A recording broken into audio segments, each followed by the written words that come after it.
Good morning. Let me know if the audio is okay. We're going to be walking around the fish room this morning. Just let me know if you can hear me okay. We got Discus North in. Hey, go, buddy. Hey, Scotty. Good to see you. Hey, P-Tag. I texted you like earlier in the week or something like that. And you never got back to me. So, got to give P-Tag a big congratulations on the new arrival. You got to be excited about that, my friend.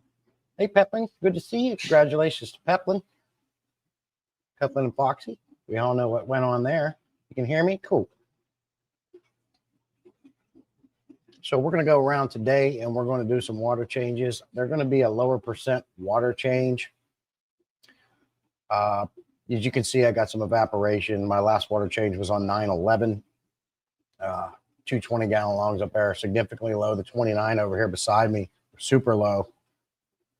And we're due. So we're just going to pull maybe 25% of the water out and fill it back up and get all these water changes done. Oh, you're most welcome, Peplin. Hey, USA, good morning. And of course, because of the way my fish room's set up, I got the camera right here. You can see everything. I don't need to take a camera around with me. Except when I get to the back, but that's no big deal. What do you guys think of my new DIY rock wall, fake rock wall there? I set up a table here with a couple bar stools that I had because we're going to be doing something with this. One, this is going to be great for product reviews. And two, I got a little something I'm working on else for that setup. And we are live to YouTube, Facebook, and Twitch. Well, thank you, Discus. North, I like calling you North. Hey, Tara, good morning. Appreciate you coming in. So I hope everyone's doing good. I hope the start of your weekend starting out right, smooth. Everyone's going to have a wonderful weekend. Weekends are my favorite. We only get 2 full days, so I try to enjoy them. P-Tech says your walk wall definitely adds style to style and goes well with everything. I think so. And, you know, I made it look like I tried being like P-Tag where he's got his tanks framed in the wall. So it kind of frames those 2 tanks in. The table kind of takes away from it, I felt like, but you can still see it. And that was super easy to make. I'm making a video on how I put that together. If it wasn't for some spray paint where I added some different colors to it, I could have put it up in a day. And the day is only because the foam has to cure. But very simple to do, and you don't have to do much. Weird like a ghost, probably because I don't have my lights on in here. Let me know if this makes a difference. How's that treating you? Hey, Tim, good to see you, buddy. And I have my main lights off as well in here. I feel like when I turn the shop lights off, it makes the fish room look a little bit better. Tim's heading home. All right. He had a nice vacation in Florida. Yeah. Yeah, I just didn't turn my lights on for the stream. Happy spooky seasoning. Yep. And of course, I'll have this up so I can keep coming and checking chat and talking with you guys while I'm doing this thing. Hey, Dan. Good morning, everyone. I'm listening at work. I'll be hanging out in the background. That sounds good, Dan. I appreciate you, buddy. Like I said, we're going to be doing a maintenance stream today. Need to get these water changes done. So we're going to get started. I'm already prepared, and the nice thing is about doing a water change where you're only draining about 25-30% is you don't have to unplug anything. I generally don't have heaters in any of my aquariums. I did add some to a few. The weather is turning, but I will be switching over to Mr. Cool unit up there from cold to heat, obviously, to heat the room. But I had recently got some fish that require a little bit warmer temperatures, like clown loaches here. So I did have to put a heater in there. I do have 2 300 watts running into 375 to warm things up in there. It stayed, without the heaters, it was staying around 78 degrees, which is fine for me. But I read blood parrots like it warmer and doing some research on them. So I decided to warm it up as an experiment and see if they act better, feel better, or do better. Let me know what your experience with that. Do blood parrots need warmer temperatures? I think they're fine in my 78 degrees, but I fired it up. And they seem to be acting the same, if you ask me. I also made a few other changes in the fish rooms because I was getting too much algae. I reduced my lighting cycle an hour. I had 4 lights on the 375, but I was getting too much algae and cyanobacteria. Since I reduced that to 3 lights, that's gotten better. And if I look around, since the hour less of lighting every day, plants are still doing good, and I'm getting way less algae.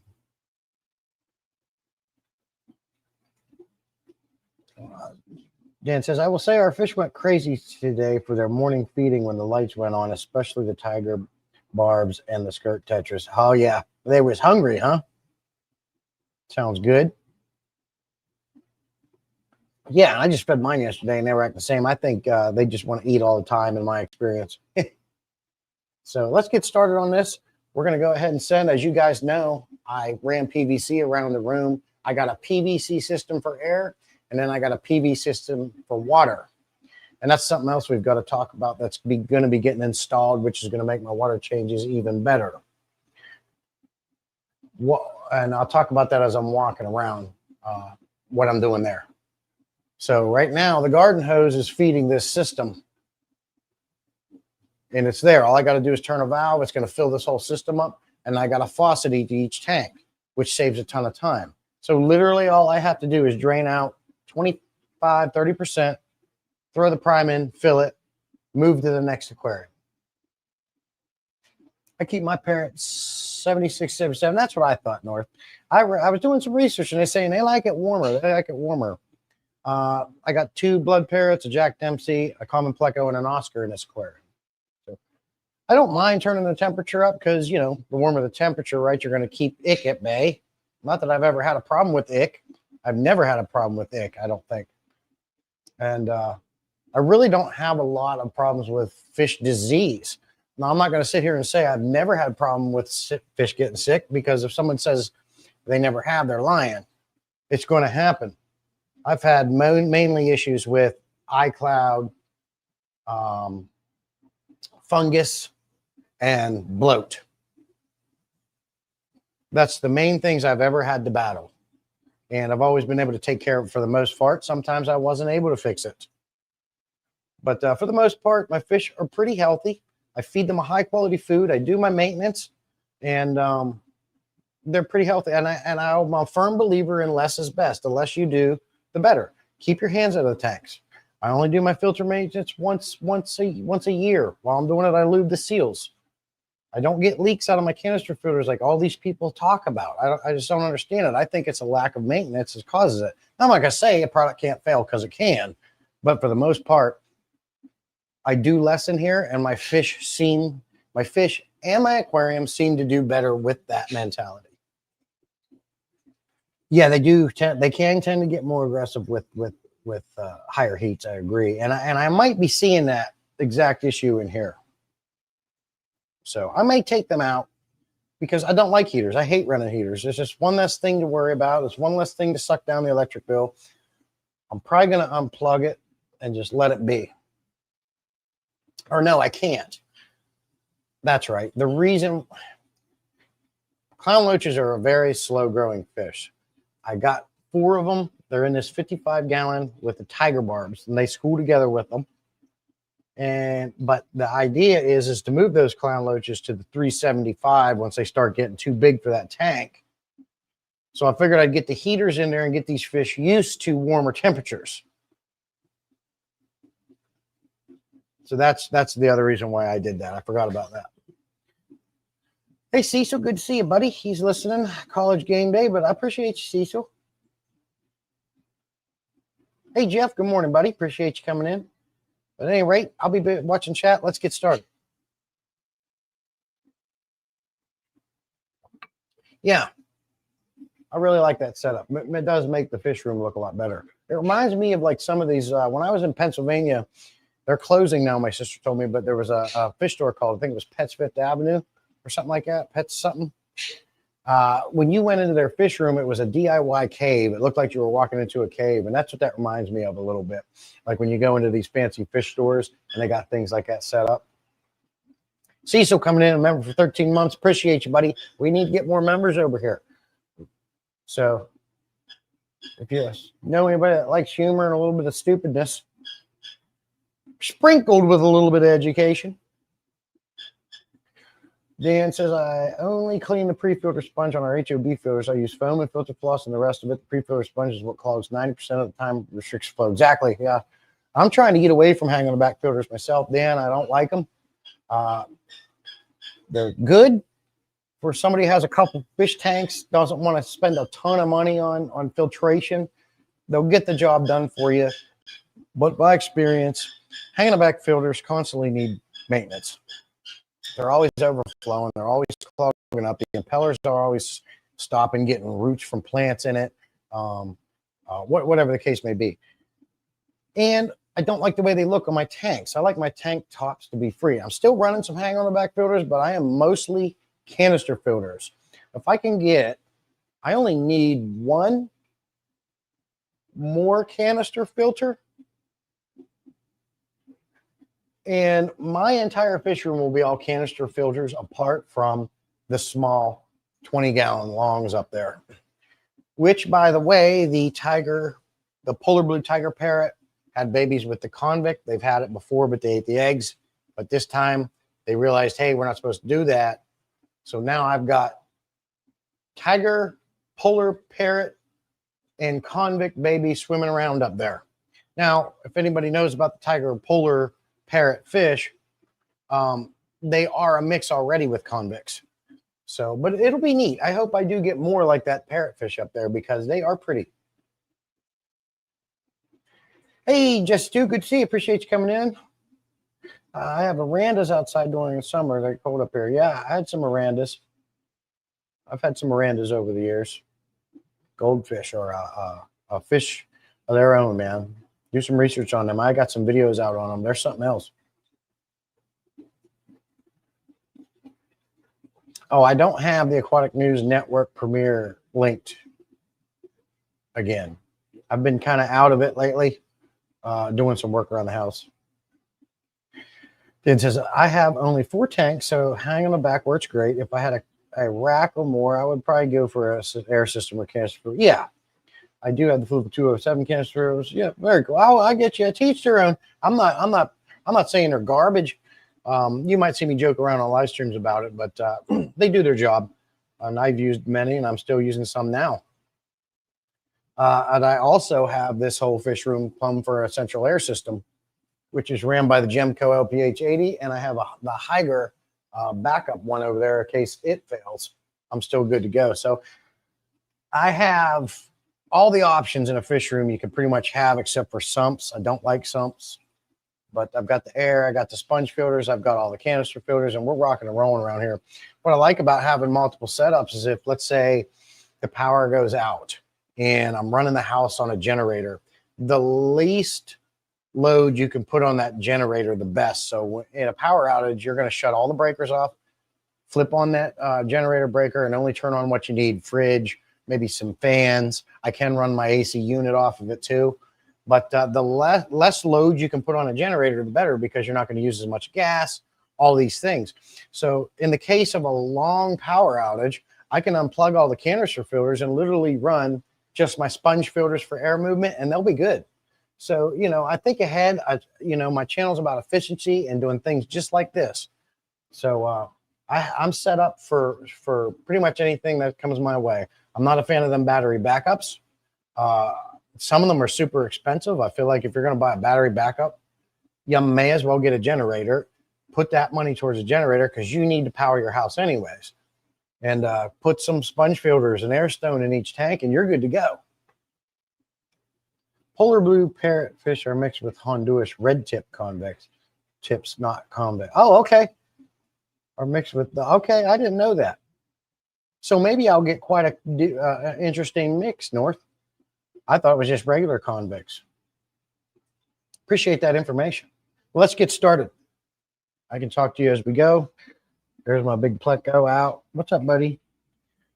So I just start and go around the room. Like I said, I literally don't have to unplug everything. All I do is I grab my pump back here. We're going to get some water changes and get that water level back up where it's got to be. I was hoping when I set this up that I would be able to do multiple tanks at the same time. So let's say I'm going to drain the 125-gallon Oscar tank here.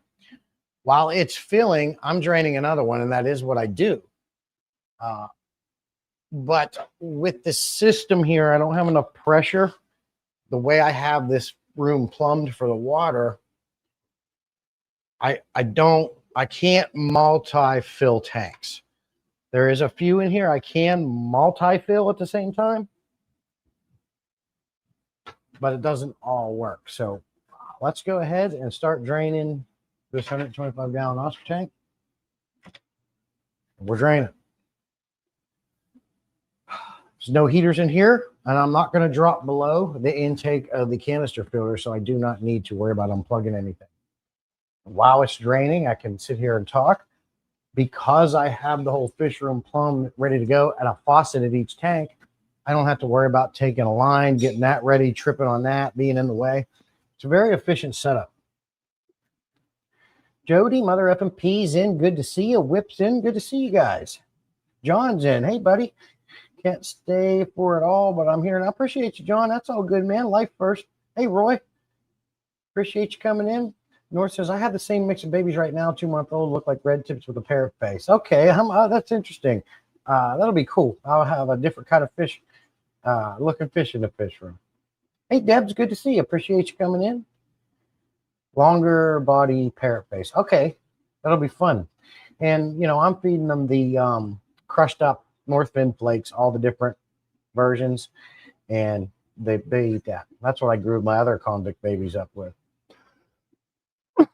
Fear, excuse me, I fear I'm going to be overrun with convicts, so I'm going to have to take some and get them out of here.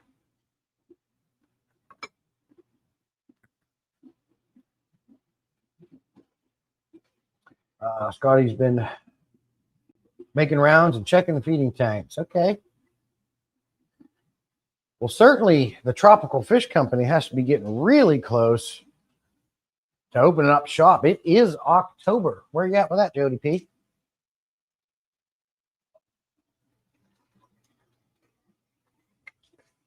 We are going to go ahead and dose the tanks with some Aquarium Co-op's Easy Green. I have seen considerable difference lately putting that in the tanks. Scotty sent me these very massive crypts, and since I've been putting some Easy Green in there, it's giving them a little bit of a boost to help get them seated. Well, things like that.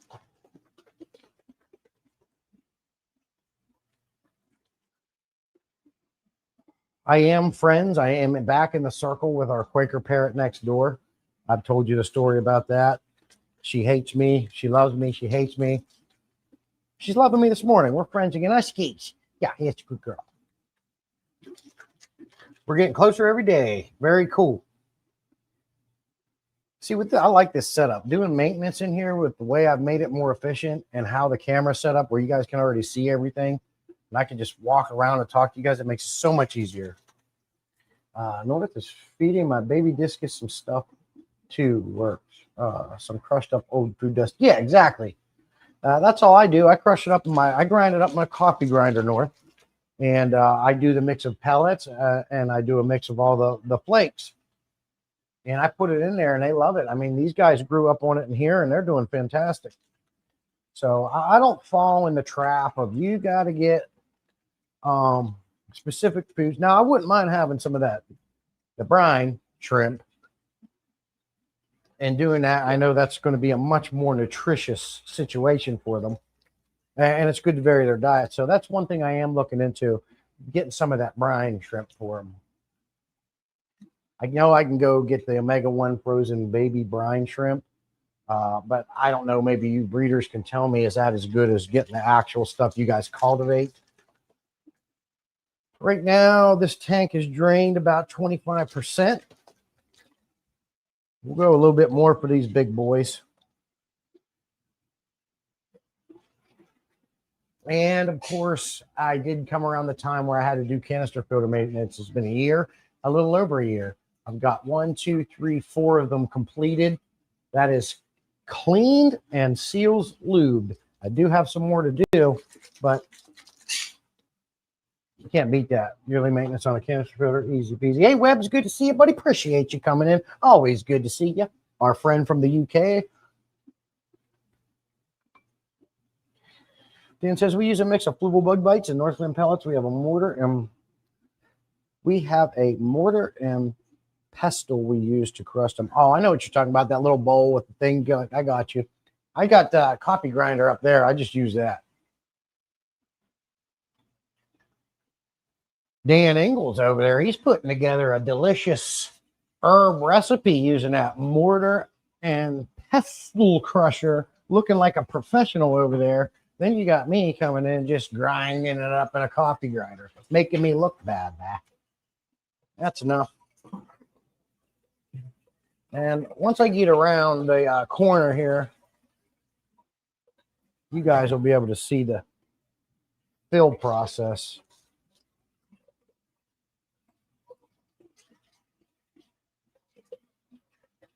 I think I showed that, but no, it's time to send the water.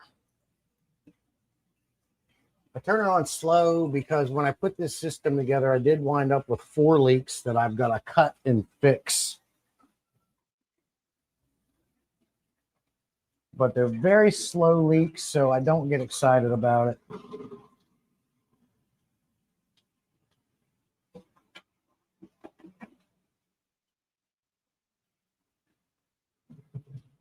We are full on.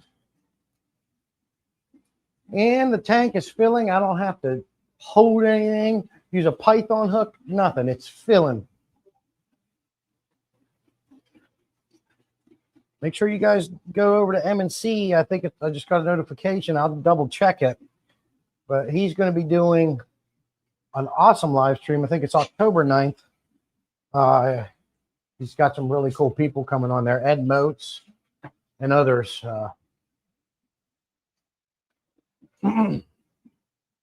Discus switch is safe.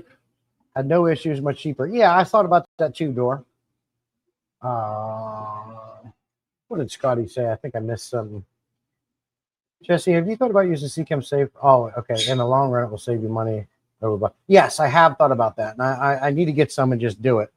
For years, you know how that goes. For years, you'd be using the same thing and it works. And what's the sense of changing now? But you are right. It'll last a lot longer. And now I will say, the last few times I've got the gallon jug of Prime, so it lasts a lot longer. Of course, when you buy in bulk, it's cheaper. But I think going with Safe is still going to be a better option when you're talking about cost. And it goes a longer way.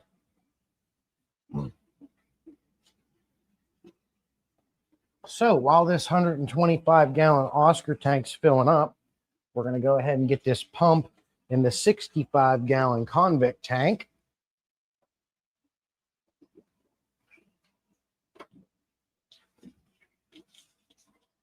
We're going to go ahead and get it drained down, as long as I don't go below the intake of the filters. Well, the one filter, because this has got 2 sponge filters in it, along with a Tetra Whisper hang in the back filter. But like I said, the idea is to get rid of the hang on the back, so I'll have less things plugged in, less things to maintain. And yeah, maybe I'll just get away with running the sponge filters in that aquarium. Slim Tim member, 15 months. 15 months. Appreciate you, buddy. Back in service. He's in and out. Exactly, Norse. Nice and easy. That's how to roll. Work less, not hard. Exactly. And that's what my channel is all about. I was afraid to switch to discus and all, but it went flawless, no issues. Okay.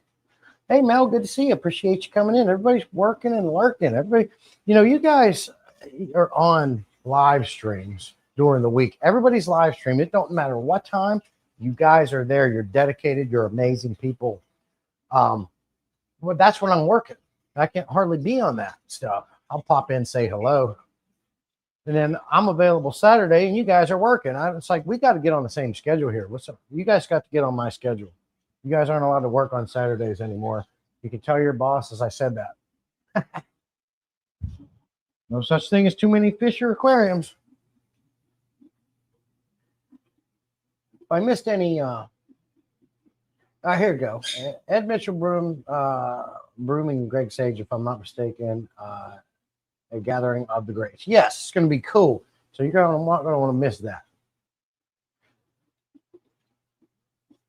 Jerry says, I'm working. I'm still trying to get my crap together this morning. Do you run any sumps? No, if you're talking to me, North, no, I do not run sumps. I know you do.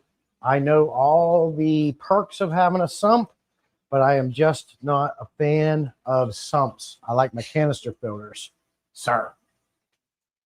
I know that how you can DIY them and everything. I get it. I get the idea. There's so many options when you have sumps. You put the heaters down there. Now you can take one section and turn it into a refugium by packing it full of water spray.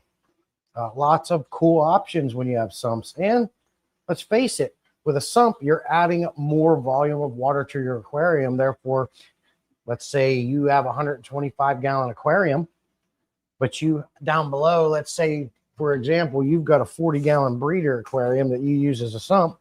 You've just added 40 gallons of water to that system. So now you have what, 165-gallon aquarium. So now you still get that. A canister is basically a small sump when you think about it.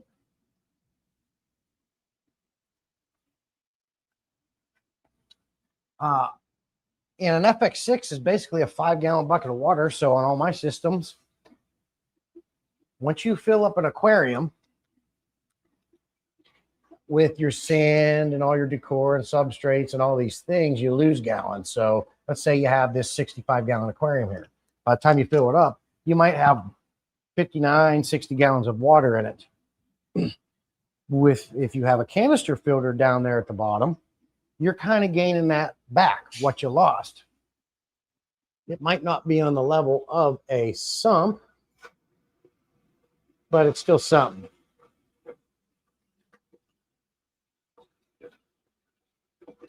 Sumps can also be a cheaper option too, depending on what you do with it. All right, we are draining the 60, or filling the 65. Got some air coming out. You might be able to hear that. We're going to go ahead and move over here. Good Lord. I don't have that valve all the way open. We're going to move over to the 125-gallon Mabuna tank.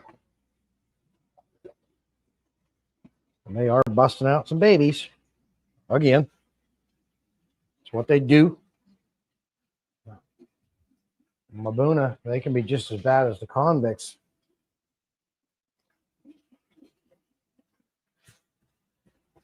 While that one's filling, we're going to drain. And as you can see, as I'm filling, I'm draining. It takes no time for me to do this process in this fish room. If I'm not on a live stream, I do this in an hour or less. Fair enough. I enjoy the extra volume. Exactly. M&C's in. I was just talking about your buddy. Pre-tag says, did you have a tap into your slop sink or spot in the water line to refill the tank? So what I did there, P-tag, and I'll get caught up on, and I could definitely use them stop signs, Tim, when you can. What I did, P-tag, right now during the summer months, I use my garden hose. And the reason why I use my garden hose is because we recently remodeled our bathrooms. I don't have a faucet I can no longer hook the pipe onto. Even when I did, it took too long to fill. So during the summer months, I hooked up to my outside garden hose. I've got a hole drilled in this back door that lets the water, and they're all sealed off. It comes in and hooks to my system that I installed here. And it fills much faster because you're getting that basically unregulated pressure coming to the tanks. That's great for the summer months. However, as the weather's turning, and it is now, it's starting to get colder. It gets decently cold here in North Carolina. Last winter was pretty cold. This one's speculated to be colder. I can't be filling these aquariums with 60-degree water or less. It got 20 degrees. I think one day got 19 degrees here last winter. That's too cold of water to be filling these aquariums with. I already have it in play. I've got PEX tapping off my water lines. It's up in the attic. All I have to do now is bring them over to this room next door my bird's in. And we ordered a utility sink. The utility sink is going to be installed shortly. Then I just got to hook the lines up. And that's going to benefit me and my wife for when she's doing her birds and things like that. I'll be able to go right in here to the utility sink, clean my filters out, and hook up my system where I can then adjust the pressure. The other thing is that garden hose outside has gotten frozen solid, and I couldn't get water through. So definitely getting these things done super quick before it gets real cold. But yeah, North, I appreciate that. Yeah, it's very efficient. I'll just have a faucet at each tank. Super, I love it. It's one of the best things I've done in this fish room. It really doesn't take long to do it. Obviously, you do have to glue when you're dealing with water.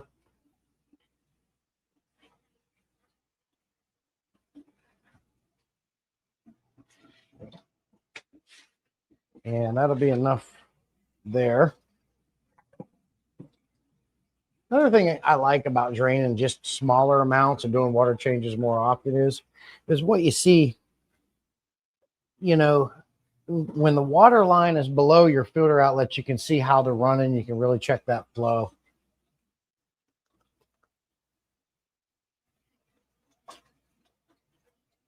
The prime is in. Now, simply turn the valve.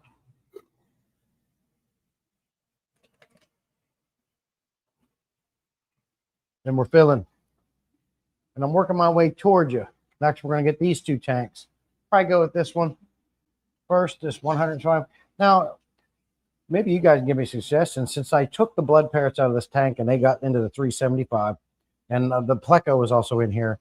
He's now in a 375. I got a lot of extra room in this aquarium. What's in here now is some angelfish. I got some glowfish I rescued in the community. I got some black skirt tetras. There's one mabuna in here. And there's two pictus catfish.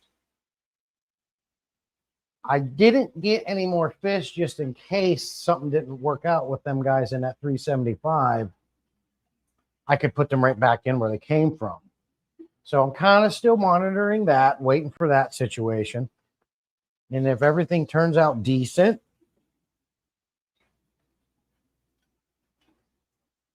I can put some other fish in this tank right here. Again, we're filling the mabuna tank. I have to get some cichlid lake salt put together for that yet. While that's filling, we're going to be draining. Now, I know that they're just small water changes, 25, 30%, but I have done this 50% water changes and 75% water changes, and I still got this done in an hour. Hey, Isaiah, appreciate you coming in. I see a change on your logo there. Our water comes in at 50 all year. The joys of a well, or that would be nice. I am far behind in water changes. I have been working 60 hours a week and then a clash. Oh yeah, I got you. You're catching up. Maybe you and I can do like a collab on water changes someday, Whip. I do not have enough hot water. Or any of you guys, if any, I'll get caught up on chat. I apologize. Any of you guys ever interested, you know, if I'm going to be doing a water change maintenance stream, if you guys are ever interested, that have to do water changes as well. I know when Tim's normally home, he's doing Saturday water changes. Maybe we can do a collab and do it together. Collab.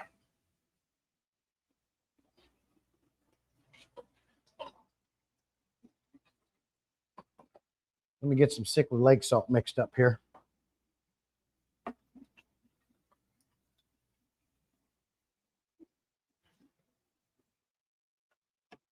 I'm pretty sure that the buffering power out of my Texas Holy Rock and the sand I got years ago are pretty much done for these guys. I do monitor the pH periodically, but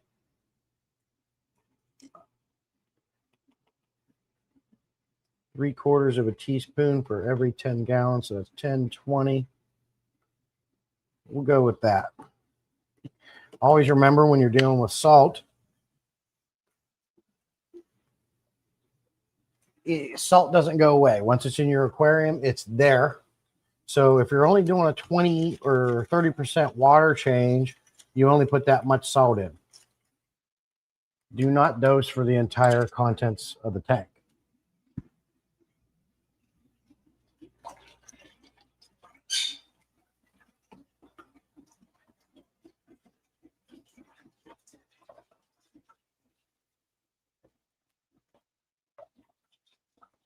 I'll let that sit a little bit.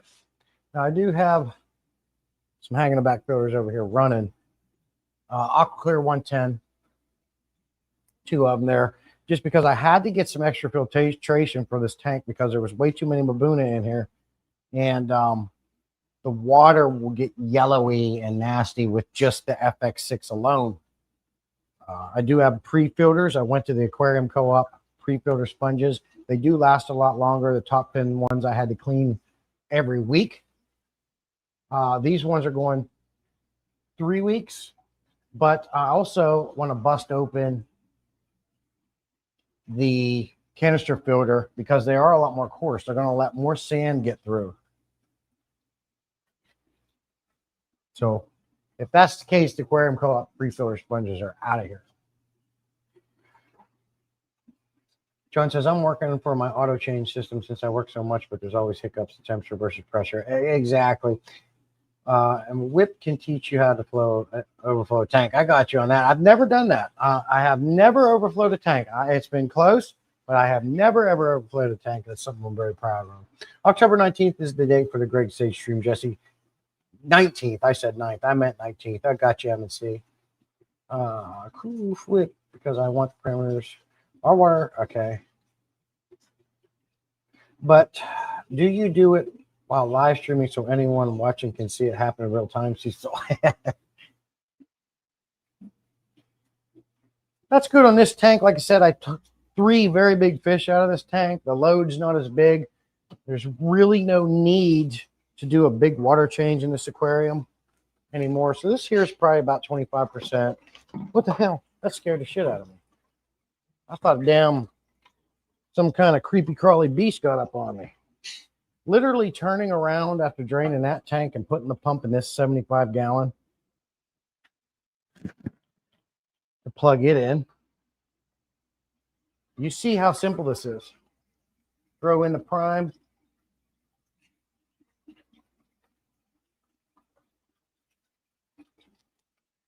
Fill.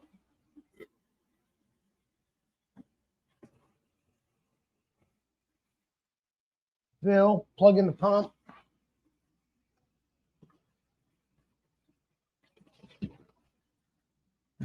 Draining. Filling. How many tanks have I done since I started this? 1, 2, 3, 4, 5. All I got left is 6, 7, 8, 9, 10, and 11 and 12 if you count the 2 20-gallon longs.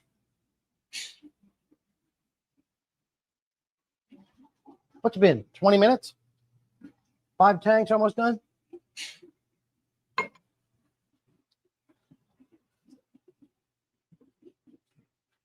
Yeah, Cecil don't do live streams. John says, I've overflowed tanks for multiple days continuously here before. Man, Whip's an overflow expert. At least it was only a doubled water bill. Good Lord. That's how Whip gets them last 10%. That's funny. That's funny. Update on the clown loaches. They're doing great. They do love. I've got this tank up to, they tell me clown loaches, you know, I watched that video from Aquarium Co-op talking about them. I watched other videos. Clown loaches like warmer water. All around better for their health. This tank's sitting at 80 degrees now. And the loaches love hanging out around the filter. I need some clown loach advice and tips. Should I jack the heat up even more? Is 80 degrees not enough? I hear 85 to 86 is what they like. Should I turn it up a little bit more? Because they're still hanging out around that heater. Like they're not warm enough. So what do you guys think? Jack that heat up a little bit.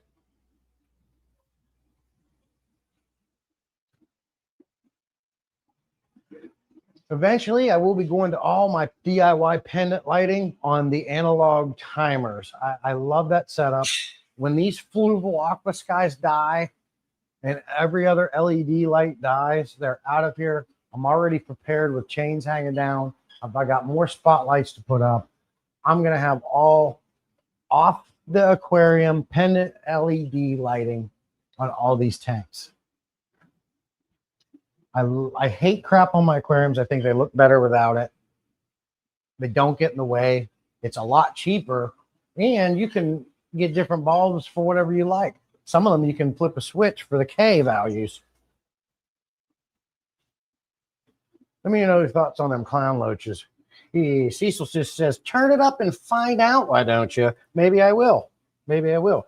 I'm going to jack it up now, but my question is, will that be too warm for the tiger barbs? Can a tiger barb be healthy in 85 to 86 degree water? Then it says, if I'm multitasking, my odds of overflowing the tank goes way up. Yeah, exactly. I get you, especially when you're live streaming. You get to talking about things and you forget about it. So I completely get that. We've drained enough water out of this tank. What we're going to do now is we're going to go around the other side. We're going to get this 75 over here that houses my new Bala Shark. He's doing good. This tank does not have a heater in it. Seems to be happy.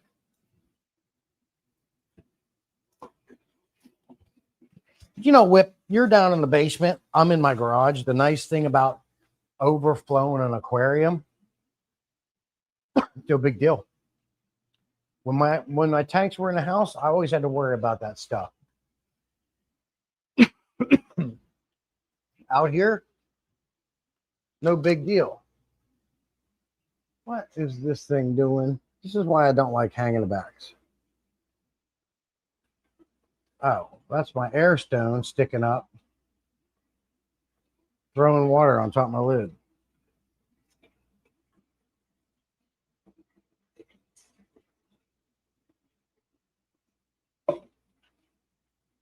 Wasn't the hang in the back. Tried to blame another hang in the back, M&C, but it didn't work out for me. This tank here is about done filling. Let's get a cap full of prime in there to shut this valve off. Let the water build back up for a second. It does have to go over and up and over. And I'm coming at these tanks. I'm down at the end of the piping. So now we can go ahead. It doesn't take long. Let's open that up. And now we're filling that tank. So you know what that means. Let's go ahead and start draining this Bala Shark tank. Yeah, I have a shark now, guys. I'm like Aquarium Domain. Jeremy, shoot.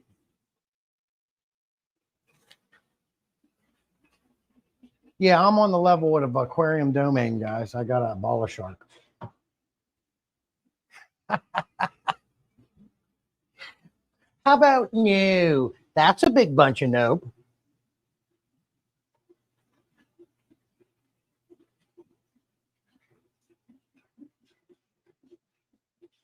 How many of you use aquarium cup sponge filters? Does anyone have an issue with them clogging up so the air? Yeah, Whip. I use them. I got rid of all the top fins. Went to the aquarium co-op large sponge filters. They're on all my intakes. They do not clog up as fast as the top fin ones did. However, before work yesterday, the one in my Oscar tank was clogged and I had almost had no flow. Had to go out, clean it off, put it back in. We were good to go. And it sounds like you don't like them. But I will say the reason why I went to them is because I got tired of having to take the top fin ones off weekly, clean them, put them on. My channel is about efficiency. So if these sponge filters allow me to get away from doing it every 2 to 3 weeks instead of weekly, I'm happy about that. Each tank's obviously going to be different. Obviously, this one right here is a little bit more clogged. The Oscar tank one was a little bit more clogged. The ones I put in the 375, however, they haven't clogged yet. And we're going to drain that tank. I'll turn the camera to the 375. I'll do it last.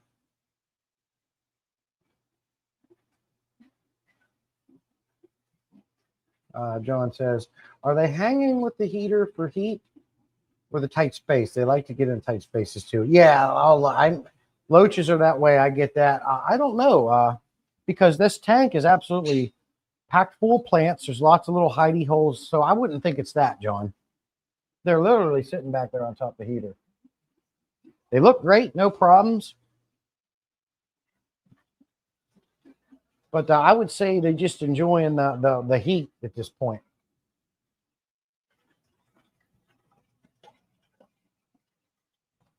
Because they've got all kinds of hiding spots in that tank. They're not that big yet, John. I think they're like 3 inches.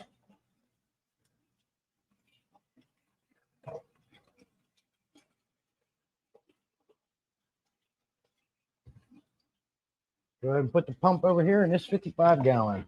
This 55 gallon is kind of an open tank for me. I use it for whatever I need now. I grew my Oscar out in it, but when I moved him to the 375, I was getting too many convicts in that 65, so this just has a bunch of convicts in it. That's my overstock.com tank. I would just go up a degree a week and check it out. Okay. That's a good idea. Don't raise it too fast type of thing, for sure.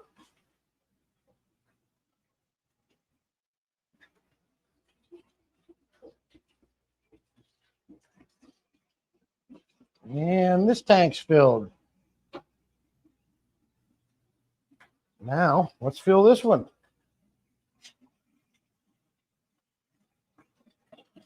And a lot of times when I'm doing these maintenance streams, I will also, at the same time, clean off pre-filters and stuff.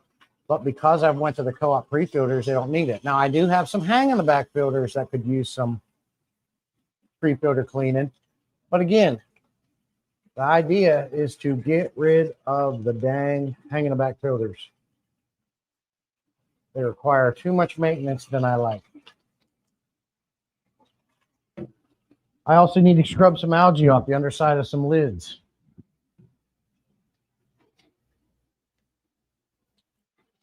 So, pre-filter cleaning, getting algae off lids, water changes is basically the extent of the maintenance that I got to do in this fish room.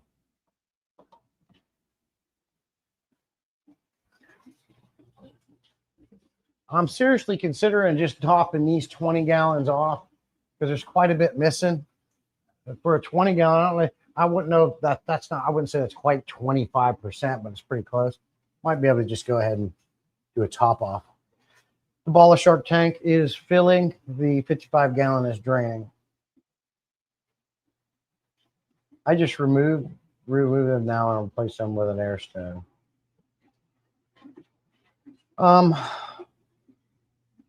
So you just got air stones running and you got rid of the sponge filters. Are you talking about sponge filters or the pre-filter sponges, Whip? how does replacing a pre-filter sponge with an air stone give you the same thing? If you were saying you were getting rid of the Aquarium Co-op sponge filters and putting an air stone in their place, I get you.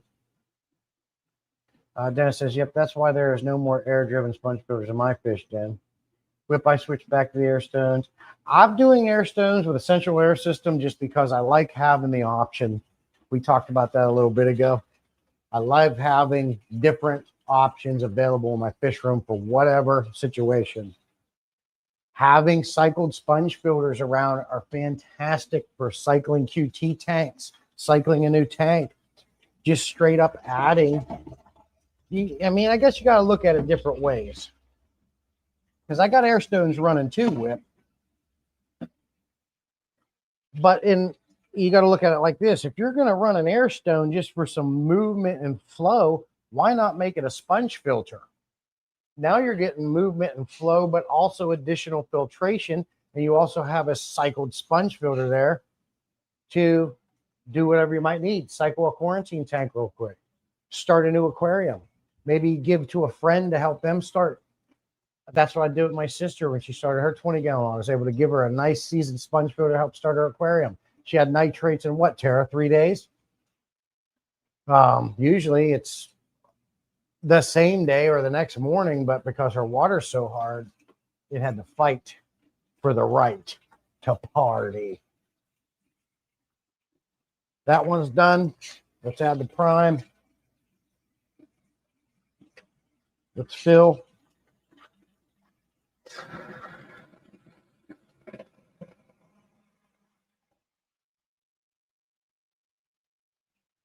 We'll move over here to the tiger barb tank. Now, this one I'm a little concerned about because it is 80 degrees. I'm not quite sure what the temperature of this incoming water is coming from outside right now. So I'm going to do just a minor water change in this 55-gallon tiger barb tank. That's where my clown loaches are. Obviously, I like it warmer. So I don't want to shock them with too much of a temperature difference. Now, it is still possible, and fish are not as fragile as people like think. You just have to do everything in moderation. Use your head. Use some common sense. Obviously, the water in this aquarium is 80 degrees. I have clown loaches in here. They like warmer water. So let's just take out a small amount.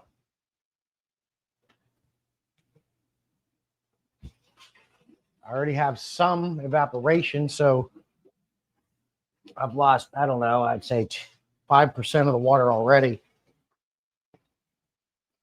That one's filling. This one's draining.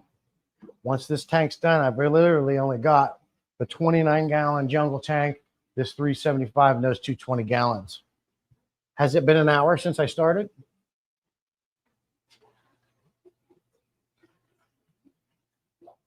I never understand people switching to coarse sponges because others clog. They're mad the filter is doing what it's supposed to do by traffic. Yeah, I'm not mad about it.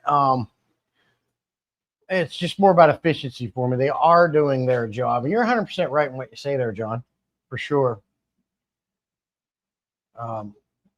But for me, if I can have a filter that doesn't clog as fast, instead of having to clean it weekly, bi-weekly, these ones are giving me 3 weeks. Cool. You're still doing the same process, cleaning it and fixing, getting your flow back again. It's just not doing it so often. Clean them. What are you cleaning? Not the sponges. It's the pump's ability to push air through the system. That's the issue. Jam a rod down the hole, maybe. Clean them. What are you cleaning? Not the sponges. It's the pump's ability to push air through. Yeah. Well, if your pre-filter sponge gets clogged up, you got to clean it with. Or the pump won't have the ability to force the water through. And I know you know that, so maybe we have a miscommunication or something.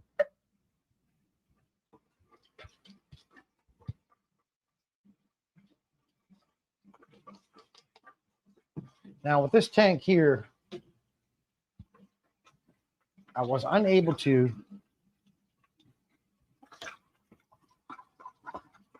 get the faucet back far enough so when I fill it, I have to pull the light and the glass top out of the way.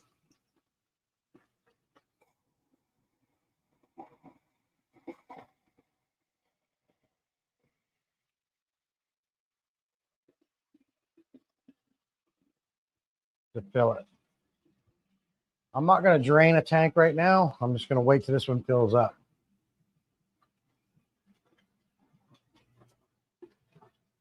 Jesse is questioning my loyalty, so just stopping to say hello. I'm currently in Minnesota playing with kids. Oh, very cool, Brandon. I'm not questioning your loyalty. Life first, my friend. Be safe. Hey, Convicts. Good to see you, buddy. With the color I use, an Airstone. Okay. Talking. Let me see. He picked them all. Let me see. Jesse, it's the Ace. Just, I think, are you talking to Jesse 1 or Jesse 2 or Sire? Jesse, it's the ACO air colors that clog, at least in my experience. I like the rest of that aquarium co-op sponges. I don't own an aquarium co-op sponge filter. I only own their pre-filters. I think we need to make it a thing to call quarantine tanks cutie tanks and spell it that way too. Okay, we could do that, John. We're going to start a revolution because the airflow keeps stopping. That's the point of the sponge filter. Yeah, you're talking about sponge filters. Yeah, that's different. I get you what you're saying on that. I was talking about pre-filters. However, even with your sponge filters, all mine are top fins. All you got to do is take it apart. You can get to the airstone and just take it outside and spray the airstone off, put it back in. Well, that gets it going again. But they can fail too. There comes a point you need to replace that airstone, which you can also do. It's not a big deal.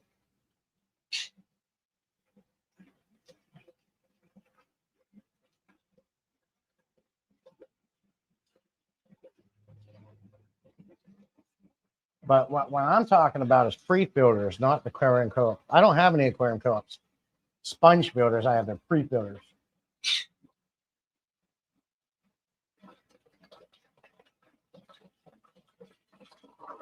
That's good enough.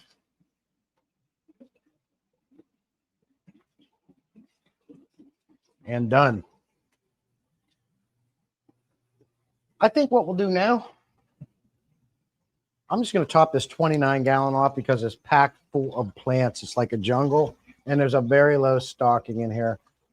There's only a few small nanofish in this aquarium.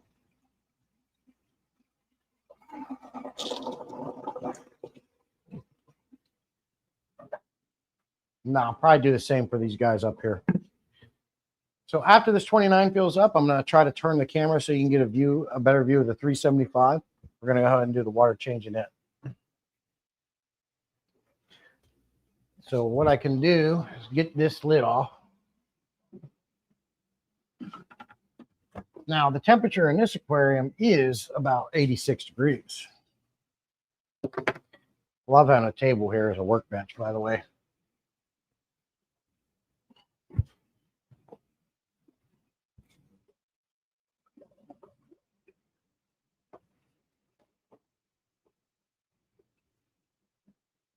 My species blood parrots are like, what are you doing?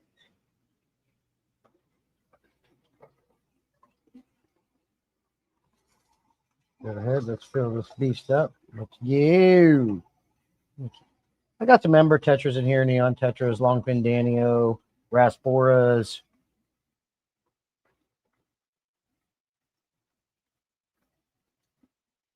And I'm currently running a product on this aquarium that I'm doing for Higer.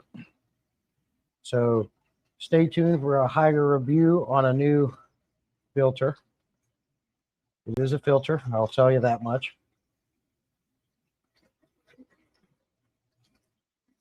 And that's it for that. All right, let me see what I can do here.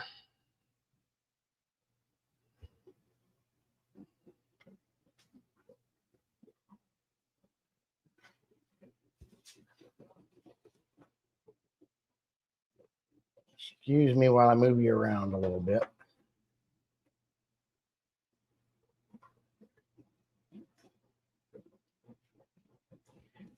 This is the 375 gallon.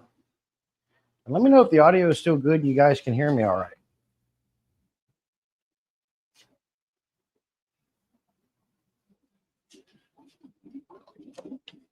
Let's get to draining. In here, I've got two very large sponge filters running. I've got two FX6 canister filters running. You guys see these plants right here. These are big old crypts that Scotty sent me. They're doing great, Scotty. Love them. Jungle valve. I got up there, you can see attached to the driftwood in there. Right here, I've got a nice piece of Java furnace doing well. I got a big old Amazon sword in here. Currently, it is being heated by two 300-watt Fluval heaters. I may have to look into getting one of those heater Inkbird heater controllers for this aquarium. And I've always wanted to try one of those. I hear you guys talking about them constantly. The fish are doing great. They get along for the most part. The Oscar is getting bigger by the day. Temperate says the only reason why I use sponge filters is for the bubbles and seeding new tanks. I only put polyfill in other filters and throw it out. Yeah, and you're like me. I only use media that's reusable. Polyfill, you can clean it and put it back in. You don't have to throw it out. You can definitely use reuse polyfill like a sponge filter. So I have been using polyfill and some of my hanging back filters over and over again, and it just clean it, put it back in. Very cost efficient. Is the new co-op sponge filters you are having trouble with an Airstone stopping whip? I've heard others having that trouble. Okay, I don't know because I don't have them myself. So the reason people go back to coarse sponges is because they don't clog up as fast, right? I'm slowly switching out some of my sponge filters to the Gemco box filters. Okay, I'll be interested in following you on that, M&C, see how the Gemco filters do. No, Jesse. These are the old ones I have bought. I have bought a new one. Haven't bought a new one in years. Okay. Now I run the Shark Pro series as my sponges. It costs more, but the ease of maintaining them is worth it. Okay. I've never had a Shark Pro. Mitchell Broom makes the new collars that take the Airstone instead of the tiny hole on the side. Way better design. Okay. He's not understanding, or I'm not explaining it right. Mitchell was the guy in Atlanta. I just wasn't following. It's already getting quieter in this fish room because I'm topping these tanks off. I'm hesitant sometimes to tell all M&C because sometimes folks show me stuff or tell me stuff that I haven't made in public. If you really want fine sponge filters to keep trucking for a little longer, slap a power head on them. Yeah, I'm hearing about this power head stuff too. And this is why I like learning from you guys. I heard M&C talking about that last night in KG's live about adding a pump to the hanging the back filter. Interesting. It wasn't even an Airstone in the sponge filters. I'm not really using them for anything but an emergency backup. Should I forget to flip the switch on the main filtration? I got you, Whip. I got you. After accidentally killing off 3 tanks, I have put independently run sponge filters on all my tanks because I clearly want to be trusted. Yeah, and that's all mine are independent. Well, I don't know if you consider a central air system independently running. I have the Gemco LPH 80 running air to every one of these tanks, and every one of these tanks have a mix of sponge filters and Airstones. But the sponge filters and Airstones have their own line that tap into the system. So I guess you could say they're still independently ran.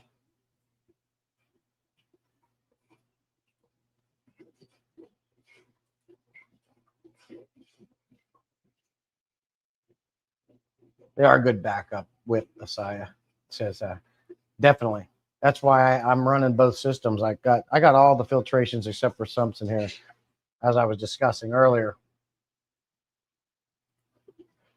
No, Jeffro, this is a 375-gallon aquarium. Jesse, the Bach filter works great. Greg Sage and a lot of other breeders run them. I've used them before years ago and liked them. You know, I was just messing around with them and see. I have absolutely no experience running a box filter. You know more than I do. I was jagging around just because you said canister filters make a good flower pot. That's why I come at you with that, buddy. Do you run the matte filters? No, I don't run matte filters. I'm a power guy, bro.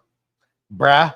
I love my canister filters, and I wasn't really a fan of sponge filters, but they have their perks, and that's why I run them in here. But no, sir, I have wanted to dabble around making a matte filter, but no, I don't run them. Yes, sir, 300. You're looking at a 375-gallon custom acrylic aquarium. All you have to do is go to my channel, and I have a video on it the day it was brought in here, and it explains all about it. But that's what you're looking at, my friend. My monster tank.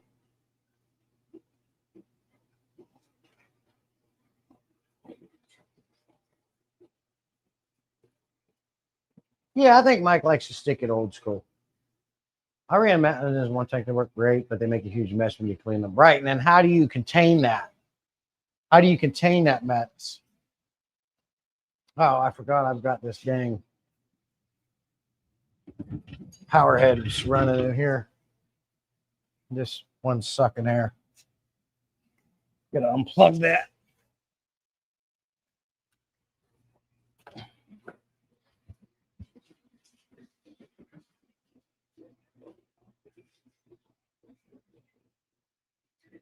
Yeah, they're loving the space too, Asaya. They were definitely just getting too big for that 125, I feel. And when I put them in here, they were loving the space. So was all these guys. The Pleco, the day I put him in here, he was so happy, spreading his fins out, just enjoying life. He was cramped in that 125 for a while. Now he's got the space. Right on, Whip. Whip. Hey, Sketty, good to see you. Appreciate you coming in. He has never shown it on relationship to anything else, Jeffro. It's probably a 40 breeder.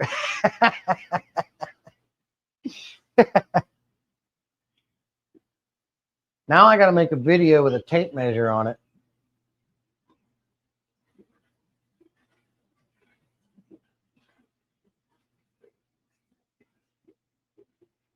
Al Whip's going to cause me a...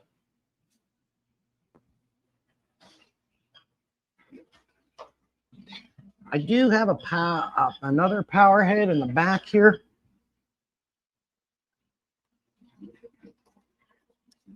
And it is facing down in the back to keep all the crap out in the middle. So the other power filter power head can help keep this stuff plumed up.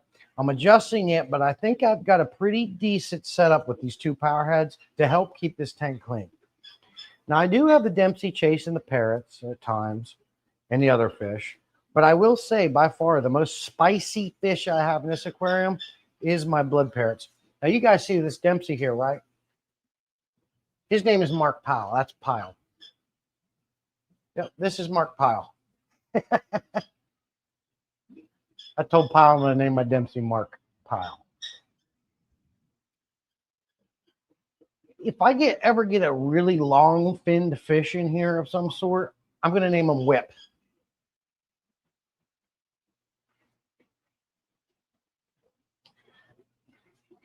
I thought about starting a thing for members where if you become a member, I'll name a fish in my fish room after them. But I need a fish that mimics Whip's glorious hair. Yeah, I'm draining these down, and these FX6 canister filters are flowing like a beast. This right one is banging. This left one, not quite as much, but the left pre-filter is down lower than the right one. You can see here, this pre-filter is up higher simply because I didn't have enough hose to reach, but I got new hose, so I can fix that. But it's up higher, and I got a lot more flow, and it's not clogged up as much.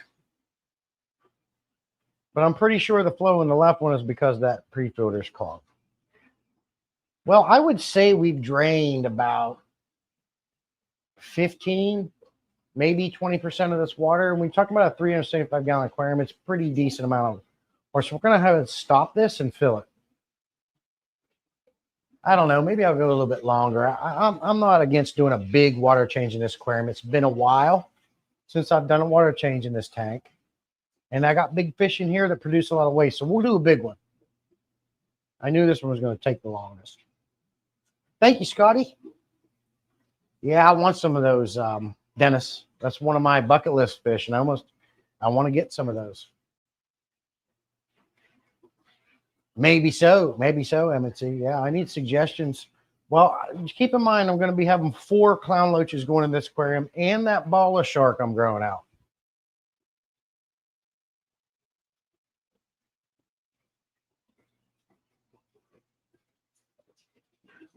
Appreciate you, Dennis. Yeah. Careful, those parrots pick on fish with long fin. Yeah, well, they pick on everything, including me, Jeffro. They got attitude. Now, I love fish with attitude. I just like spicy fish. I like attitudes with all my fish. I stick my hand in there and I let them hit me. They don't hurt. It just feels like a hard rubber when they hit you. But I think it's funny watching these fish that they got a little spice to them. I feel bad for my Oscar because he's actually a sweetheart of an Oscar. And when I started adding fish in here, he had to get kind of an attitude because they was going after him, and he was in this tank by himself for a couple of weeks. But I can't have a 375-gallon aquarium with 1 or 2 fish in it. You could add some Severums. Yep, Severums was the idea. Jim at Happy Place was going to send me some, but I'd like to get some that are bigger. So if you guys have any fully or know anybody that has large Severums and that you need to get rid of and you ship, let me know. We'll work something out. I could use a couple of them. You can't have a doe-eye, Jesse. It would be the one fish in your tank before long. Stupid things. Yeah. I know that they are an aggressive fish.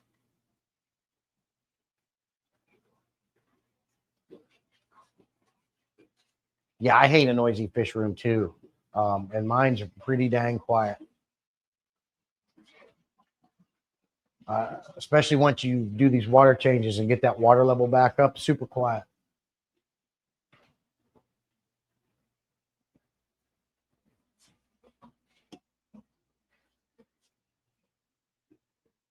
Yeah, I don't like jerk fish, but I do like fish that have an attitude that will stand up for themselves. And the Oscar's doing that when he needs to. But now he's hanging out over there by that sponge filter in the corner. I feel bad for him. But, it's a 375-gallon aquarium. These guys got plenty of room to rock and roll. But we're going to give them a nice big old water change. Unfortunately, duckweed did find its way in this aquarium too. Doesn't seem to be growing a lot. I'm thinking some of these guys are eating it because I should have way more in it at this point. I did add pothos to this aquarium. I cut some cutoffs and put in there. So hopefully they'll get to growing. The pothos are growing like crazy in the fish room. And I did have this tank custom built. It has recessed lids. I had them put locks on the lids at the top so, bigger fish can't jump out. It does have 2 feeding ports, so I don't have to take a lid off to feed. I can just remove a feeding port, throw the food in.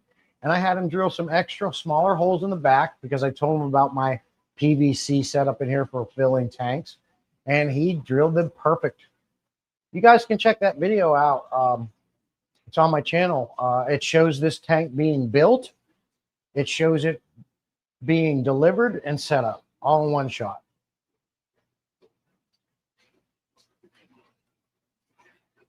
Jesse's going to pull a caveman, 98% water. Yeah, he's nuts. There's several things that man does I don't agree with, but to each their own. Who am I to say what's right and what's wrong? But that guy will do water changes down where them fish are fly. It's ridiculous. And he does that every week. It's like, come on, dude.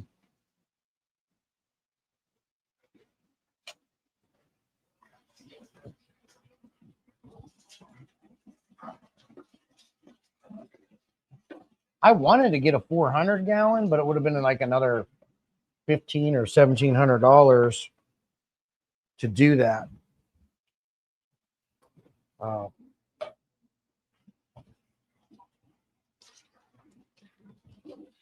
Bigger the better for me. I like my monster tanks. 50, 100,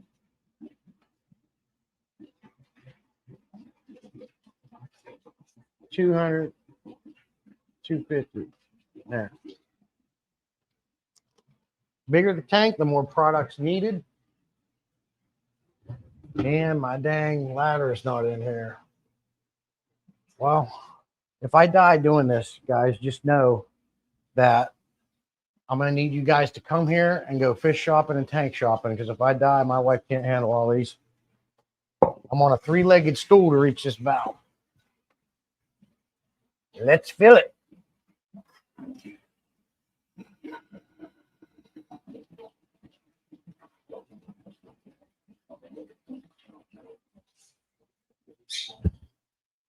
Yeah, we're filling.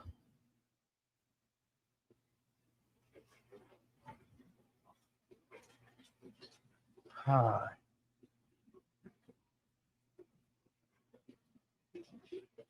He's an idiot.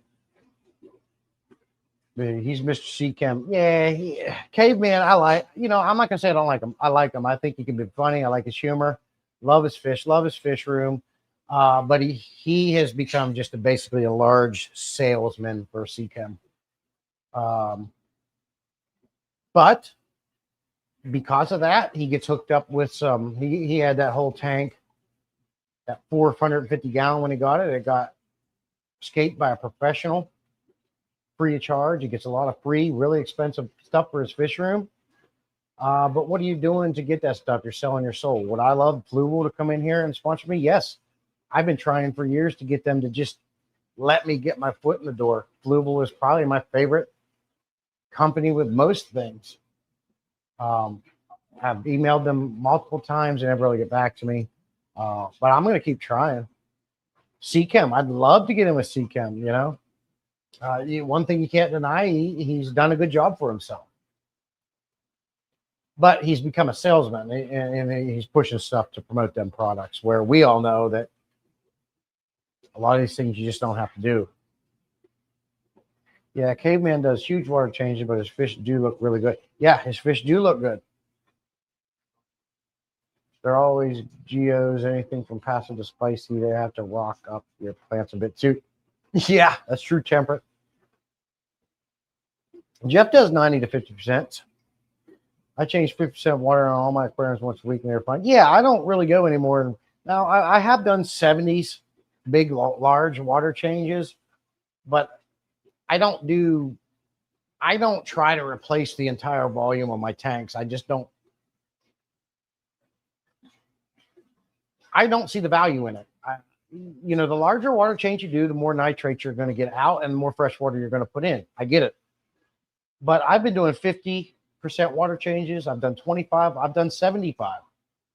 And my nitrates always stay within 40. I can get them down to 20. When I was doing monthly water changes, the highest they got was 80. Except for that one Laguna tank back there, because there's so many fish in there, it will get to about 100, 120. But it takes a long time for nitrates and a very high number of nitrates to affect a fish badly, negatively.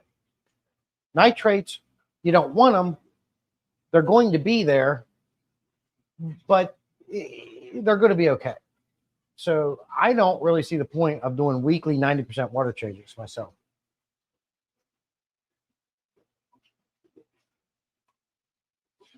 Jeff's on well water. I don't have to deal with city water chemicals. That's nice. That'd be nice. Free stuff. Yeah, Nemesis for sure. There's a puppet. Yep. I'm a minimalist. 30% max. I top off evaporation during the week. Yeah.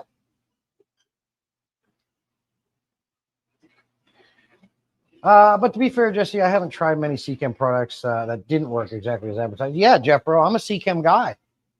Prime, Stability, Stress Guard. I love their salts. I use all that stuff. I'm a Seachem fan. Same, Jeff. I just have to work around the chemicals leaching into my well water from the surrounding AG fields. Get yourself another 80K subsalient and Fluval might respect your email. Yeah, true, Jeff. True. Seachem Prime is the only thing I use. Same whip. 40 to 50% here every 2 weeks, sometimes more, sometimes less. Yeah. I went from doing weekly water changes to bi-weekly, and then for a long time I was doing monthly. I wanted to see how far I could go, and there was nothing wrong with the fish doing monthly water changes. However, I was getting too many nutrients building up, too much algae, and then of course I was getting cyanobacteria from that, so I had to back it back down. The tanks were just getting too ugly from doing water changes once a month. So now I'm doing it every 2 to 3 weeks. And since I've done that, I've already, in addition to lowering my lighting schedule, the tanks are already looking better. But are they the same fish? I used to see Kim say for Fritz. M&C went to Fritz. Why'd you go to Fritz? Cheaper, Mike? My 210 gets a 70 to 75% water chase twice a week. Once again. So how come you do that much, Whip? Prime, stability, replenish all work great. Yeah, I agree. Yeah. You're preaching to the choir here, Jeff, bro. I'm a C-Chem fanboy. Whip, I'm lucky there. It's a pine forest around me, no miners or anything in water, just acid. Yeah, you do get a lot of acid in the soil from pine trees. We just recently cut 4 or 5 of ours down because I hate a pine tree. They're messy all year round. Constantly pine needles, pine cones, sap, helicopters, and they kill the grass. The reason I started doing at least 50% water changes every week was blackbeard. Yes, that's another thing I can't stand, Cecil. Blackbeard algae. So that's another reason why I kicked it up a notch. I'm plants first, fish second. So my water changes are highly. Wow, that's crazy, Temperate. See, I'm the opposite. I'm fish first, tank second. I would rather have my fish alive and healthy over my plants. Not saying plants aren't important, because they are. Live plants are so valuable to an aquarium, it's ridiculous. Like plastic plants shouldn't even be allowed. Like, you should be forced to do live plants at an aquarium. That's how important, how much value they add. Plus, they make the tank look fantastic. So I totally understand why you really enjoy your plants and want them to be around. But if it came down to a living, like, let's say I had to put a bunch of salt in an aquarium, salt's going to kill the plant. Goodbye, plants. I'll get more. I'd much rather save my fish. Is Sketty being a instigator?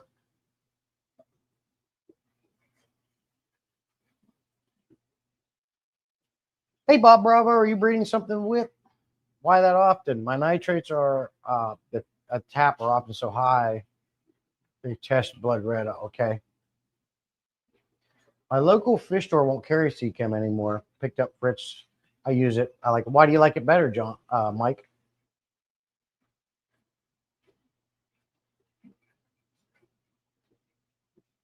Yeah, I'm an instigator too, Sketty, so I like it. Yeah, I call them helicopters, John. You know, the little goddamn things that come down, fall down. Pine needles. Down south here, they call it pine straw. I call them pine needles. You got pine needles, pine cones, brown ones, green ones. The squirrels get up there and eat it like a corn on the cob and drop them. The sap. I hate a pine tree. I rip all the fish out into a tote and treat them with salt. Yeah, that's totally nothing wrong with that. That's a good idea, Temperate. 100%. I got QT tanks around here too that I keep for purposes, but problem is a lot of these diseases, if your fish gets a disease and you have to treat him and he's in a tank, especially if it's a highly contagious one, something like a fungus, ick, things like that, there is no sense in pulling that fish out and treating him in a QT tank. You're just creating yourself extra work. Unfortunately, you may as well treat the whole tank at that point. It doesn't make sense to put additional stress on the fish, taking them out, putting them in a freshly cycled QT tank, and hitting them with meds. You may as well just treat the whole tank because the likelihood of the other fish getting it are pretty high. Yeah, pine trees. Skitty can get species. She was being a misfit. You'd not get along, Skitty. I like being an instigator. Can't stand the smell of sea chem. Plus, now I don't need all the other crap. No more stability or lake salts, but no more African cichlids in there. I got you. I got you, Mike. Really, Mike, I think you just like their packaging together. I think their bottles look more attractive to you, and that's why you're really doing it. You can tell me the truth. You just think they're pretty. Jesse, I got to drop. We have a bunch of companies coming over for the barbecue, so I got to get busy. That's okay, Scotty. You have fun, my friend. Listen here. You better send me some of that barbecue now. I do got to get some of this algae off these lids. We're going to go ahead and get these power heads plugged back in. That one's going to be a pain in the butt.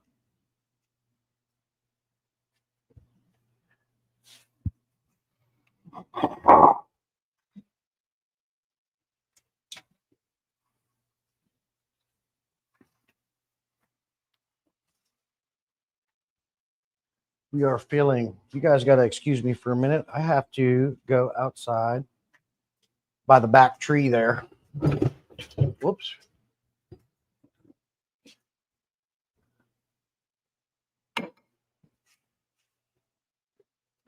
Jesse, I need a good fertilizer for my plants. The Seachem Nourish, that Flourish, you meant, that the last Petmore said I should get is no trick. Yeah, and if you remember, Tara, I told you that Seachem Flourish is very weak.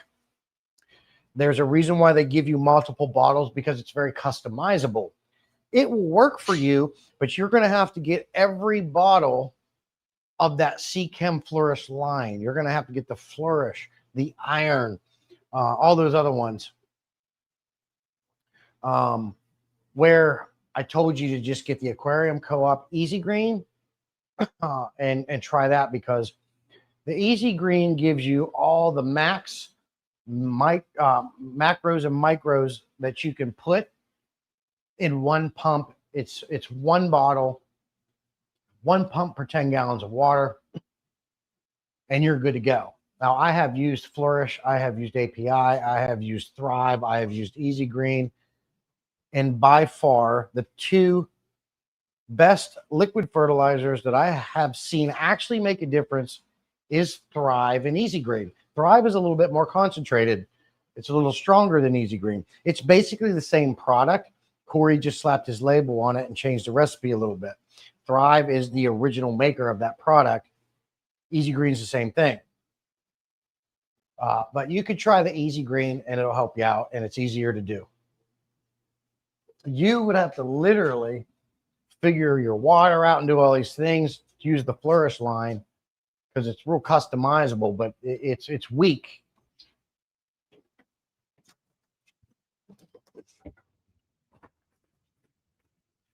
Hey, a little test here. I'm outside peeing. Can you guys still hear me? I'm curious to see if this still works. Still hear me?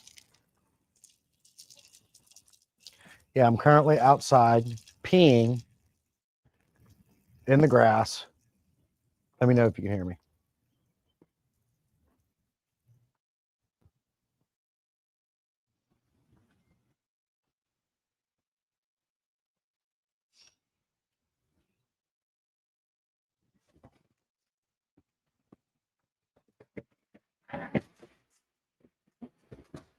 I'm all about doing things that are more efficient. So if I can do less percentage of a water change more often, I'm going to do that.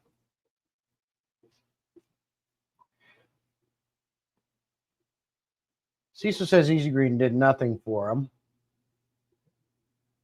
You can hear me peeing? Oh, good. Thought tank was ever fun. I feel better. And you're going to, as with anything, you're going to have mixed reviews. I find unless you're running CO2, fish poop, and water changes is all you need. I do not fertilize. Yeah, and for the most part, I don't too. I just let the nature, letting that do it naturally. Let the fish feed the plants. But when I start a new tank, I do like to have something to help give the plants a boost. And I have seen them really improve the plants in a lot of my tanks using that liquid fertilizer. So I do recommend keeping it around if you need a quick, easy way to do it. Now, by far, CO2, look at a lot of you guys' tanks that run CO2. They're absolutely amazing. You're not going to ever beat a CO2 setup for a planted tank. The only other way I have seen, and I'm not saying this is going to be on the same level as CO2, but when I had my dirted sand cap tanks, that soil really grows these aquariums,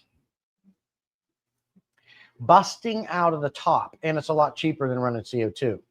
So I will say that a dirted sand cap tank will grow an amazing planted tank without the use of any fertilizers as well. But you're not going to beat the level of a CO2. Yes, sir. Yeah, I had to pee. It was 2 coffees back. I had 2 coffees. I've had better luck with Select Aquatics fertilizer than anything. Okay, well, that's interesting information. I just let the plants die every time I stupidly try to put live plants. That's funny, Whip. I love Whip's comments. Yeah, and Roy, he does that. He likes to do 25% weekly. And then he's done. That's it. Easy peasy, lemon squeezy. We're just going to go ahead and top these bad boys off right here. All I have to do is put a skosh of prime in each one. Boom, and we're going to fill them. Should be able to fill these at the same time.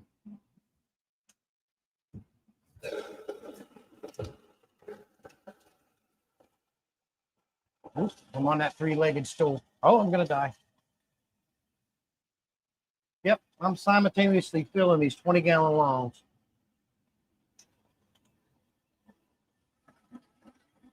And once these fill up, I'm done.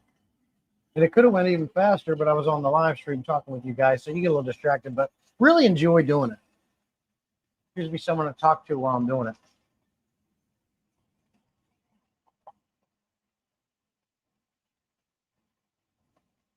These were pretty low, so just topping these tanks off will be good. Slow stocking. I do have quite a bit of mulm built up in this left one with the babies, but that'll be all right. Be all right. Still top them off. There's about 20% of water missing in these from evaporation.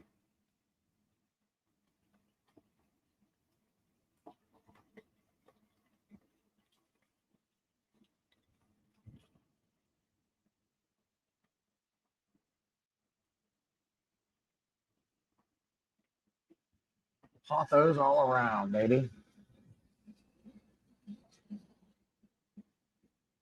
And this other one is just a shrimp tank, and I do have some cory cats in here. And that's it.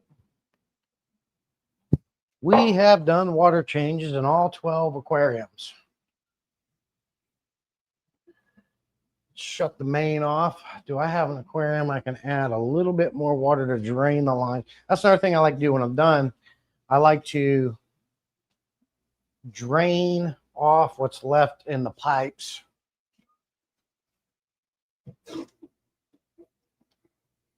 Just to let pressure out, and so the water ain't sitting in there. And we're also going to go outside here and shut the valve off feeding the system.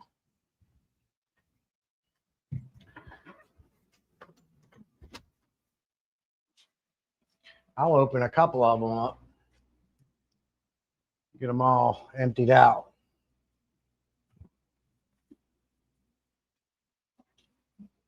I think we're good.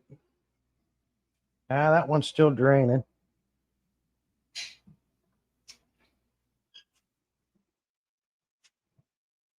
little bit of water flowing out of that one. That one there is. See, oh, can't do that one. Jesus, I would have made a mess.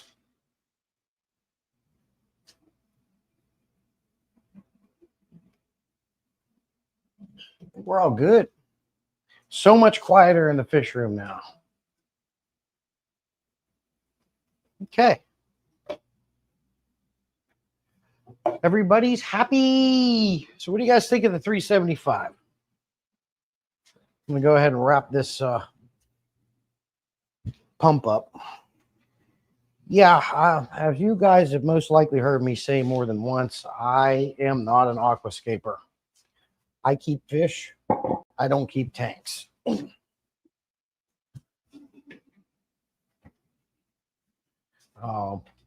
I'll throw some plants and rocks in, get that natural look, but I don't fuss about, oh, this one go over here, this rock needs turned this way.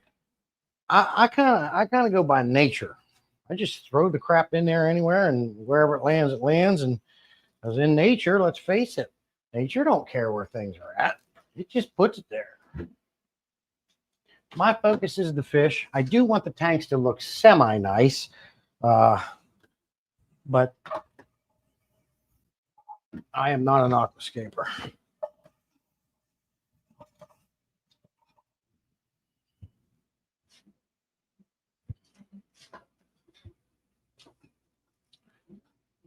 I'm going to put that in there a little bit and drip dry. That's it. The only thing I have to get out is the pump. And that's it. So I'm unwinding a pump, draining water, and putting the pump back when I'm done.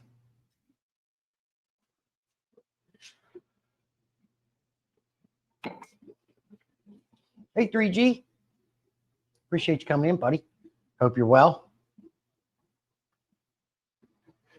New local mic. We're swapping out the mics. I felt a disturbance in the force. This stream needs another mic. Good morning.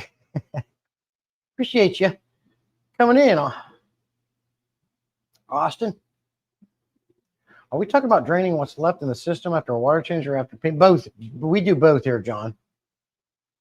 I hear you, Sketty. Not sure how long it was for you, but it was 13 for me, so that's a long drive. I hate driving long distances. Kane, Whip, Pet 3G, and host Salem. Appreciate you coming in, my friend. I just I just did water changes in 12 aquariums. What I can do it within under an hour, but when I add the live stream in, it takes a little bit longer. But with my new setup here, super fast, super easy. All the sharks looking good. Tanks are looking sweet. I got to get this power head plugged back in. I do have some glass that I got to get changed out. Or not changed out, but get the algae off of them.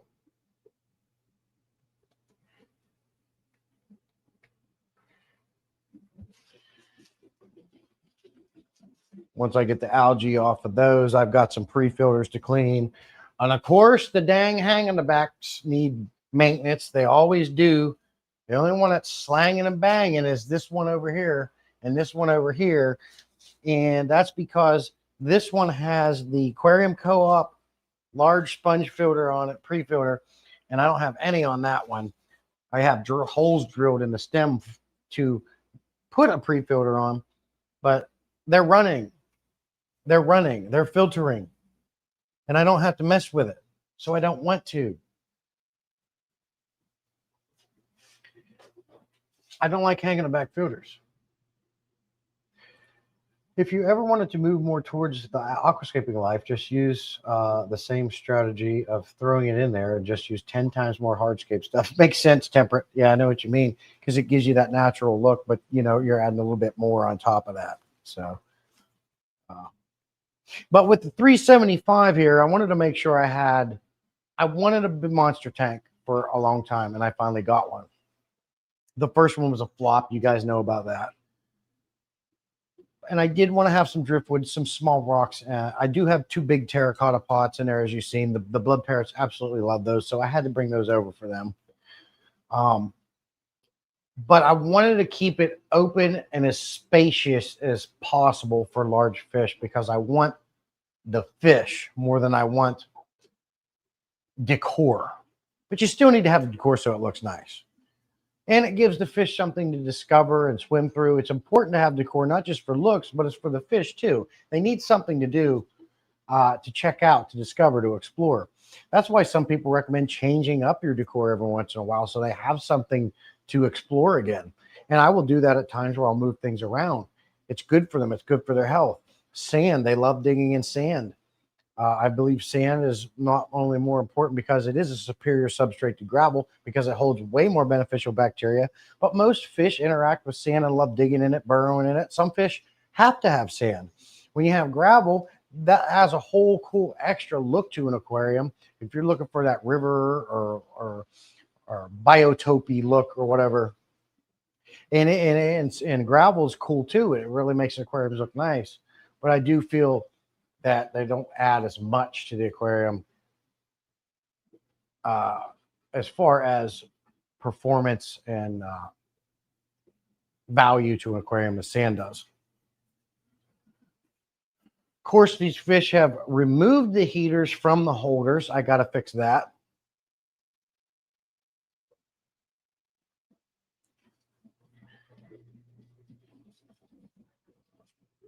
Hate that.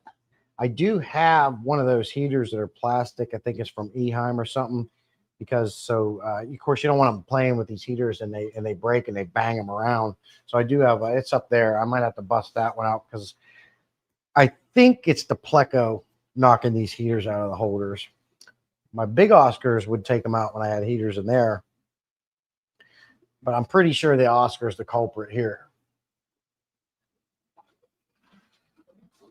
Shrimp are doing great. Ball of shark seems to be doing good. We've got the convicts in here. This is kind of like an open tank. Like I said, it'll be ready to go for other things when I need it. I am glad Discus North told me that these are the red tip Honduras mixed with these parrots. So I'm very interested in what these look like when these babies start growing. I do have to start feeding that aquarium a few times a day instead of once every other day. Now that I got babies, they're going to have to eat a lot of food to grow well. So I got plenty of food for that. I am going to have to come over here to the Oscar tank, suck some of this uneaten food out. Mabunas over here are busting out babies left and right. I got little ones everywhere. Doing good. No deaths. Everyone seems to be happy in here. There's an air stone in here, a sponge filter, 2 AC 110s and an FX6 running this bad boy. This tank here, I was able to clean up and make more room since I got the large fish out of here, mainly angelfish. Like I said, glow tetras I rescued from the community. Got some black Ascara angels in here with red eyes. There's one Mabuna in here. I am up in the air with certain things. This 75-gallon, as I turn around here, just has angelfish that I grew from fry and one goldfish in here. There is a golden dojo loach, which has great personality. I love loaches. They're characters. So really, these 2 tanks here, I just really don't know what I'm doing with. Same with the 55 over there. I'd like to take these angelfish, put them over here with these angelfish, and have a big angelfish tank. But I also don't want to create problems and issues, but all you can do is try. I seriously think I'm going to move these angels from here, put them in here, and this will be like my angelfish tank. Then I have one goldfish and a dojo loach in this aquarium, so I'll have that available. Tiger barbs are looking great. I just recently put a short out about them. You can see them. No issues, doing good. The clown loaches do love schooling with them. They grow very slow, but they obviously, if they live, they're going to get big. They're going to have to go to 375, which was the purpose of that. With the ball of shark too, he gets big. He's going to go into 375. And of course, I want to wait till I can probably add them all at once to reduce bullying and things like that, but we'll see how it goes. DIY rock wall, loving it. Got some things going on with this area here. We'll discuss later. Pothos are growing even longer. They're almost pretty much, some of them will reach the far wall over there, which I'm going to go ahead and turn these on and get them their light. These pothos grew much, much faster with light. People will tell you pothos don't need light, and they don't. They'll grow without it. but they grow way better with light. But that's the maintenance stream. That's an update on the fish room and things that are going on. Other than that, I think we've covered it all for this Saturday. Let me get caught up on chat. Auctions make me nervous. I always bid on anything that doesn't get bids or need more money. Did you make the middle island rack? I did, Jeffro. I made everything you see in here is done by me. The rack over there. I built the stands for those 275s and the rock wall, which kind of picture framed them in. Now these stands came with the tanks. The one for the Oscar tank I built. I built the stand for the 375.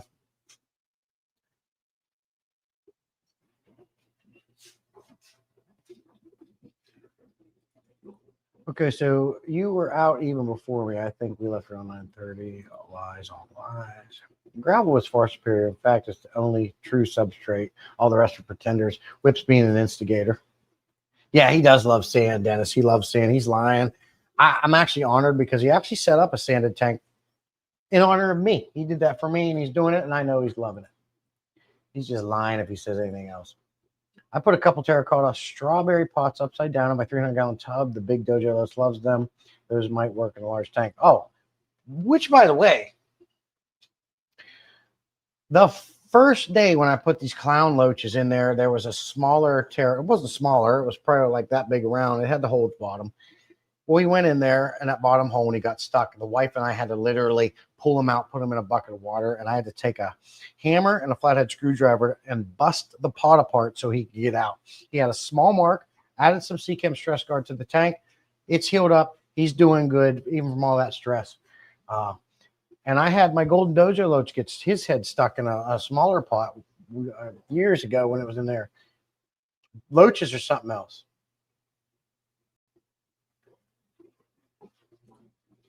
Otherwise, forget about it. Now I just need to convince Gary that I need to keep a 300-gallon in the garage over the winter. Yeah, absolutely. Absolutely.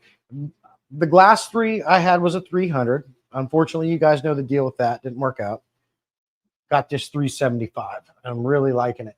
I would have got the 400, but I didn't want to spend another $1,700 to gain 25 more gallons.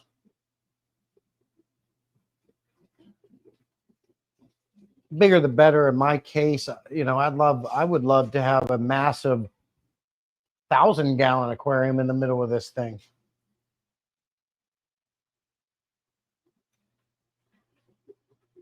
Damn, I can at least see your fish room now when the lights are on. Yeah, let me know, guys. I usually turn the lights off during the stream just because I think the darker makes the darker in here makes the tanks pop. But all day long, these lights are on anyway. So do you like it with the lights on or off better? Let me know. And we'll do it that way. Hey, Ross, good to see you, buddy. That was an interesting live stream you had with Nick the other day. That was fun. Clown loaches are goofy. I love the clown. Yeah, they are. Loaches, period, are goofy. They're a blast. I love them. They're always I got shorts out on it. He's trying to go in the output of the FXs, swimming it. They're a blast. You think they're dead, the way they sit and act, and then all of a sudden they scare you and come up. Oh, there's something else.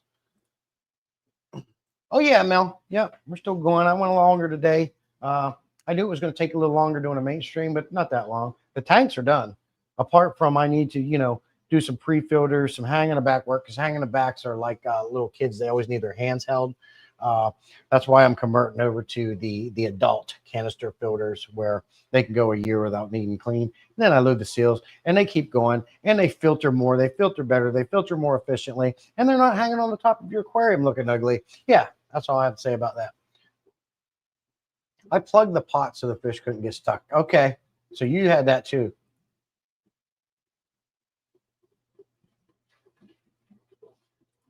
Yeah, so what do you like it darker so you can see more of the tanks glowing, right, Sketty? Cecil likes it with the lights on. Sketty says, my loaches are out of a bunch more lately. Is that a good or bad thing? I don't think it's either, Sketty. Loaches are loaches. They do what the heck they want. And they get into shit. They're always getting into some shit and getting in trouble. They hide to come out. Mine do it all the time. They're out, they hide. I don't think it means anything. Whatever they want to do. Thank you for coming, Asai. I appreciate you.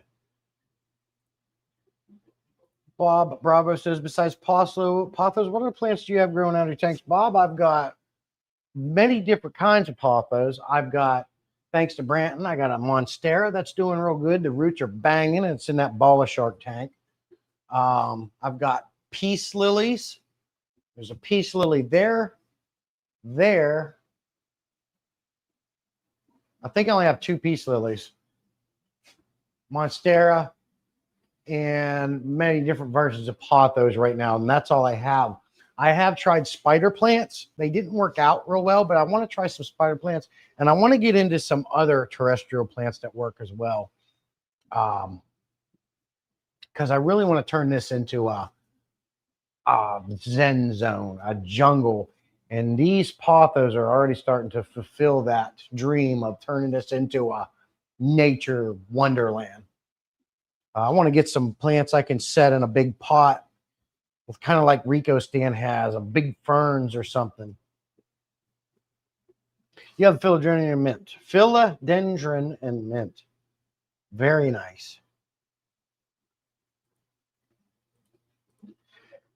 Yeah, Branton sent me, he heard me enough saying about I want one. He sent me a clipping and I stuck it in the aquarium. It's doing fantastic. Cecil has pothos, lucky bamboo, and peace lily growing out of my tanks. Oh, in pile, Mark sent me some lucky floating bamboo. And I had it up in that tank, but I put it out and put it in a bucket all summer outside, and it didn't doing really well out there. Oh, yeah.